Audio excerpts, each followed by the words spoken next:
We've got this great equipment from Baileigh. We got a really cool project that's going to test each and every piece of equipment. And we're going to look at the pros and cons of each machine and make a whole bunch of noise.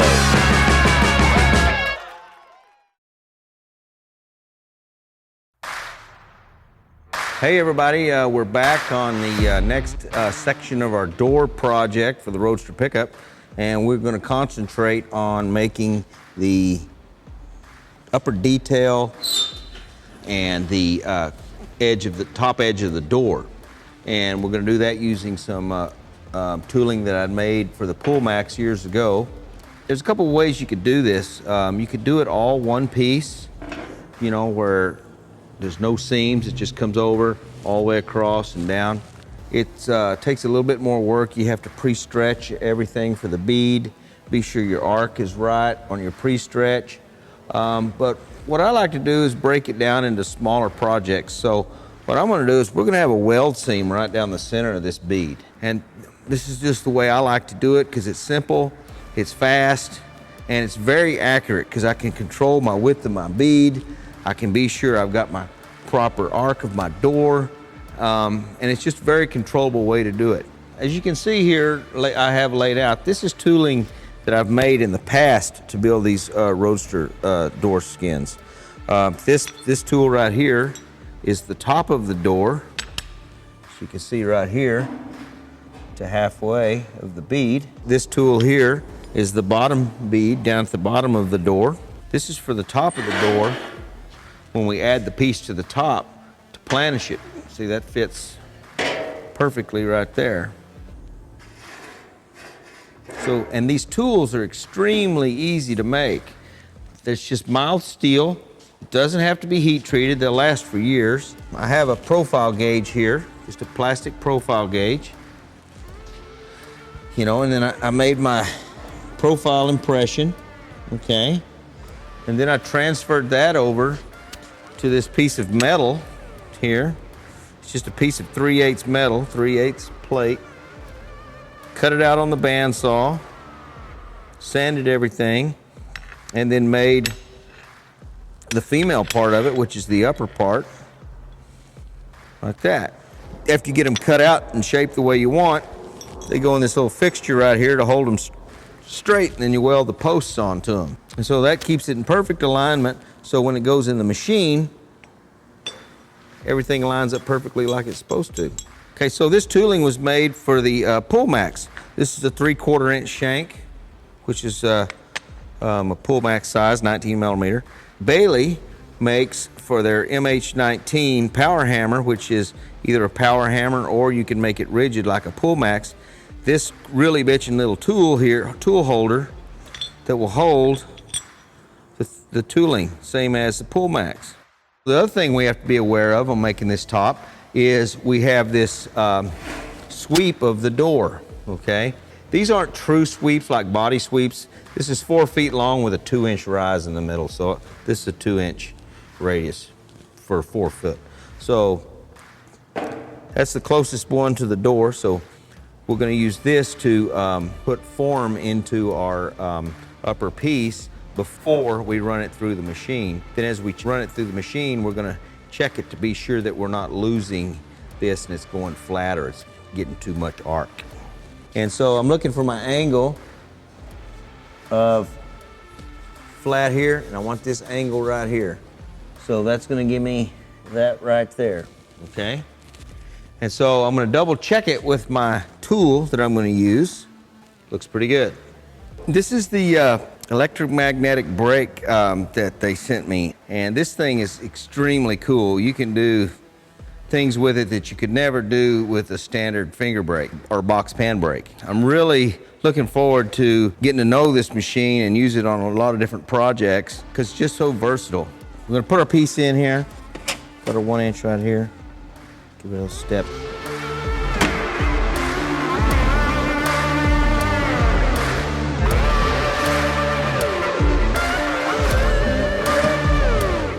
Go just a little bit more, just a little bit. And there we go. Dead nuts. It's consistent all the way through, you know. We pulled it straight all the way across. It wasn't weaker at one point. It didn't slide. So now we've got this much of our top.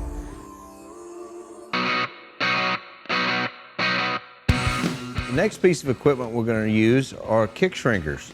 We have two models that Baileigh supplied us. This yellow one here is designed by Chris Rush. This thing is pretty freaking amazing.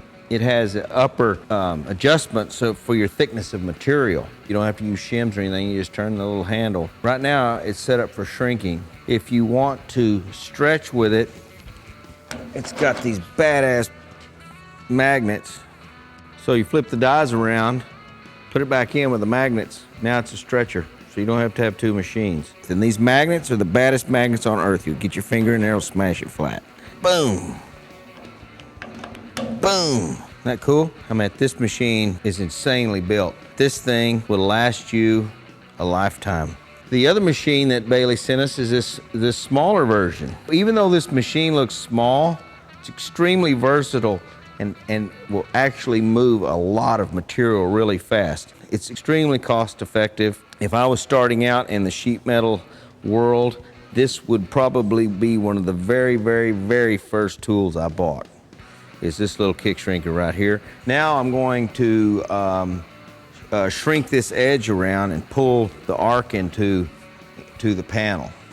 The key is to be consistent and even so you don't overstretch.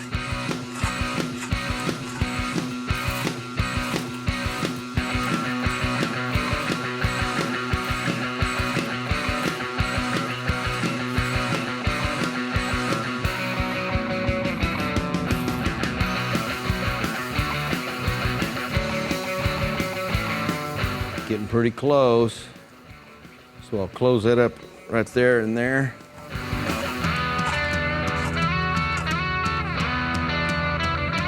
It's pretty good. Need to close it up over here. So I'm just gonna go ahead and move over here and use this little one. Amazing, this little kick shrinker is.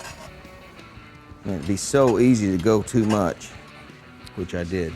Since it's too much, what are we gonna do here? Well, we're gonna have to put the stretch dies in it and stretch it back out. So now I'm just gonna change the dies, put the stretch dies in it, stretch some a little bit here in the middle, just a little bit. I mean, look at that. I'm just barely putting any weight on it.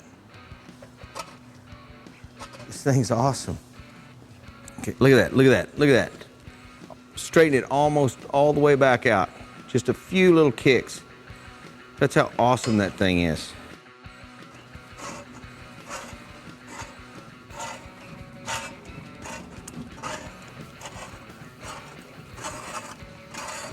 This one right here is really, really, really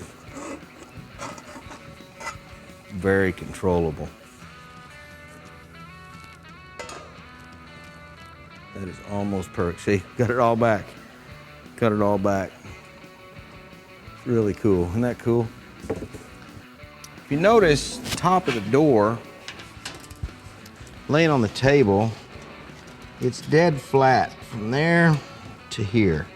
Even though this is still a straight line, when we curve that by shrinking it, it introduced arc to it.